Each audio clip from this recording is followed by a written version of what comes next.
123 लोग वो हैं जिनका पोस्टमार्टम हुआ। बाकी बहुत सारे ऐसे लोग भी हैं जो बताया जा रहा है कि मरने वालों में बच्चों की संख्या बहुत है और महिलाओं की संख्या ज्यादा है।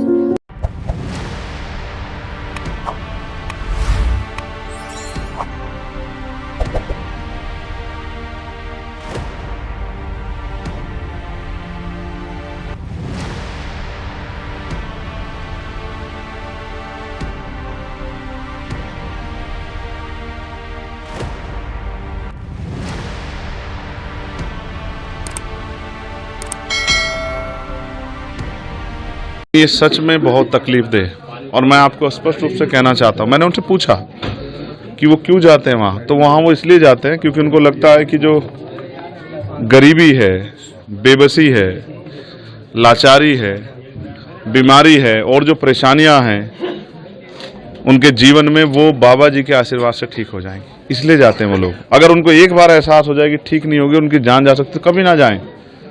मैंने उनको आज कहा है कि वो समझें, पढ़े लिखे लोगों को समझना पड़ेगा कि बाबा के पास जाने से नहीं, बाबा साहब अम्बेडकर के विचारों पे चलने से ज़िंदगी में बदलाव होगा। और इस घर में आके मुझे एहसास हुआ कि ऐसा नहीं कि ये लोग आगे बढ़ने का प्रयास नहीं कर रहे हैं, इस गरीबी बेबसी की बेड़ियों काटने का प्रयास नहीं कर रहे हैं। ये बच्ची है हमारी छोटी बहन, तैयारी कर रही है, ये मेरा छोटा भाई तैयारी कर रहा है, लेकिन इन्होंने पुलिस की भर्ती का पेपर भी दिया था, लेकिन वो पेपर ही लीक हो गया और उसके बाद चुनाव हुआ। अब तक सुध नहीं ली मुख्यमंत्री जी ने कि भाई वो पेपर दोबारा करा दें तो बहुत सारे गरीबों के बच्चों को रोजगार मिल जाए। ये पढ़े लिखे नौजवान मेहनत कर रहे हैं, प्रयास कर रहे हैं कि इनको रोजगार मिल जाए, लेकिन कोई भर्ती नहीं आ रही है और जो भर्ती आती है उसमें घोटाले हो जाते हैं 69 शिक्षक भर्ती की तरह, या पेपर लीक हो जाता है। तो ये क्या करें, गरीब गरीब बना हुआ है, अमीर अमीर हो रहा है। देश में जो हो रहा है वो किसी छिपावा नहीं। अब आपकी तरफ से क्या आश्वासन? मैंने उनको विश्वास दिलाया है कि जो अभी सत्ता में जो बैठे लोग हैं उनको ये सोचना चाहिए कि 2 लाख 4 लाख रुपए में नहीं होता। इस परिवार जहां मैं बैठा हूं, इसकी 5 बेटियां हैं और उसकी जिम्मेदारी और 5-6 बहनों की है। राहुल जी ने भी पत्र लिखा है योगी सरकार को। मैं पत्र नहीं लिखूंगा, मैं जाके कोशिश करूंगा कि केंद्र सरकार से भी, क्योंकि हम पार्लियामेंट में हैं, प्रधानमंत्री जी से भी और मुख्यमंत्री से भी हम लोग प्रयास करेंगे। वो सत्ता में बैठे हैं, अगर वो नहीं समझेंगे दुख तो कौन समझेगा। अभी तक कार्रवाई हुई है उससे आप कितने संतुष्ट हैं? क्या कार्रवाई हुई है, क्या कार्रवाई हुई बताइए।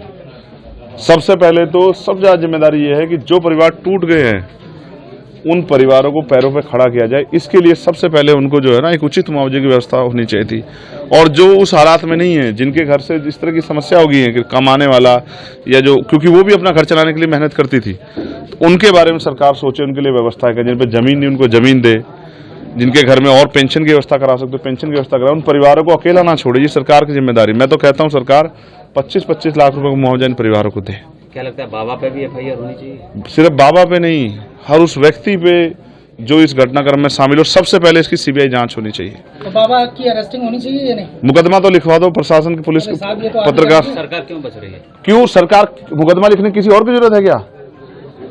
बताओ ना। सबका साथ सबका विकास की बात करने वाली इतनी बड़ी घटना पे चुप्पी सरकार की, क्या समझ आता है? अपोजिशन पार्टियां भी कहीं ना कहीं बाबा के नाम लेने से बच रही हैं। नहीं, हमें किससे बचने की जरूरत नहीं है। मैं ये कह रहा हूं कि जांच हो, जो दोषी हो उस पर सख्त कार्रवाई हो, और अगर भविष्य में कोई भी ऐसा हो, किसी भी धर्म का हो, तो शासन प्रशासन आंख बंद करके घरों कमरे अपने दफ्तरों में ना बैठे। क्या ये इंटेलिजेंस का फेलियर नहीं है? क्या ये LIU का फेलियर नहीं है? क्या पुलिस और प्रशासन का फेलियर नहीं है? क्या ये वो इसके जिम्मेदार नहीं है? अगर उन्होंने उचित व्यवस्था की होती तो आज इतनी बड़ी दुर्घटना नहीं होती। तो मैं ये कहता हूं FIR भी दर्ज हो और जांच हो कि ये किस तरह से हुआ, और जिन अधिकारियों की लापरवाही उन पर भी कार्रवाई हो।